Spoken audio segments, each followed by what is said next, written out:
জীবনের লক্ষ্য। নতুন ইসলামী বছর শুরু হয়ে গেছে। নিজের জীবনের মূল্যবান সময় সম্পর্কে একটু ভাবুন। প্রত্যেক মানুষের ভাবা উচিত তার জীবনের গতি কোন দিকে। তার এই পদক্ষেপ কি জান্নাতের পথে নাকি জাহান্নামের দিকে? যারা মনে মনে আল্লাহ তাআলা মানুষকে দুনিয়ায় পাঠানোর উদ্দেশ্য নিয়ে ভাবেন, তারা নিজেদের জীবনের লক্ষ্য ও উদ্দেশ্য ভুলে যান না।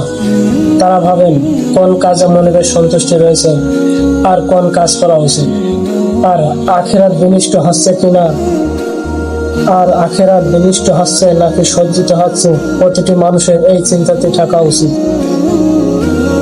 নিজের জীবনের হিসাব নিকাশ করা উচিত যে বিগত বছরে কি অর্জিত হয়েছে আর কি হারিয়েছে।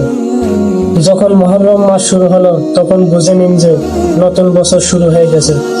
চিন্তা করুন এবং ভাবুন, গত মুহররম থেকে এই মুহররম পর্যন্ত পুরো একটি বছর পেরিয়ে গেছে, কিন্তু পরকালের হিসাবে গত মুহররমে যেখানে ছিলেন এখনো কি সেখানেই রয়ে গেছেন নাকি জোয়াত কদম অগ্রসর হয়ে গেছে?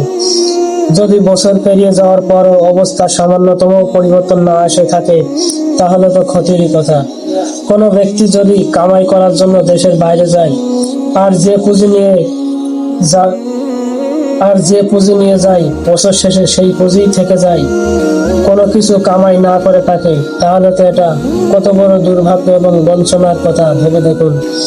গত বছর কত লোক জীবিত ছিল আর এখন কতজন দুনিয়া থেকে বিদায় নিয়ে গেছে।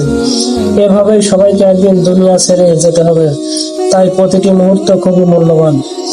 প্রতি বছরের শুরুতে কমপক্ষে এই শিক্ষাটা নেওয়া উচিত যে একটি বছর পেরিয়ে গেছে, কিন্তু এখনো কি সেখানেই দাঁড়িয়ে রয়েছে যেখানে কত বছর ছিল, নাকি একটুখানি অগ্রসর হওয়া গেছে। অগ্রসর হওয়ার অর্থ হলো যদি একটি গুনাহ ছুটে গিয়ে থাকে তাহলে কিছুটা এগোনো হয়েছে।